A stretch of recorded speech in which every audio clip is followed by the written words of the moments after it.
এই দুটোর মধ্যে কোনটি সেরা এবং তোমার জন্য কোনটি সবথেকে বেশি লাভবান হবে, আজকের এই ভিডিওটি দেখো, পুরোটা জানতে পারবে। আজকের এই ভিডিওতে আমি তোমাকে বলবো যে ফিক্সড ডিপোজিট ভালো না সেভিং অ্যাকাউন্ট ভালো। সেভিং অ্যাকাউন্টে টাকা তুমি কখন রাখবে? যখন দেখছো যে তোমার টাকা কিছুদিনের মধ্যে প্রয়োজন হতে পারে বা হঠাৎ যদি কোনো বিপত্তি চলে আসে, সেই ক্ষেত্রে যে প্রয়োজনীয় টাকাটা সেটা কিন্তু তুমি সেভিং অ্যাকাউন্ট থেকে নিতে পারবে। কিন্তু সেভিং অ্যাকাউন্টের একটি নেগেটিভ দিক হচ্ছে সেভিং অ্যাকাউন্টে সুদের হার অনেকটাই কম। তাহলে এফডিতে টাকা তুমি কখন রাখবে?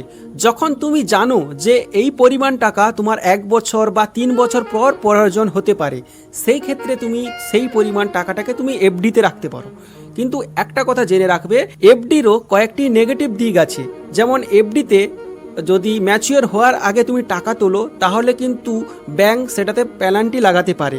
এমনকি যে নির্দিষ্ট সময়ের আগে যদি তুমি টাকাটা তুলে নাও, তাহলে সুদের হার কিন্তু অনেকটা কম হতে পারে। এই দুটো জিনিস তুমি ক্যালকুলেট করে কিন্তু তোমার টাকাটাকে তুমি কোথায় রাখবে, এফডিতে না সেভিং অ্যাকাউন্টে তুমি রাখতে পারো। এখন তুমি কমেন্টে বলো তোমার টাকাটা কোথায় আছে, সেভিং অ্যাকাউন্টে না এফডিতে।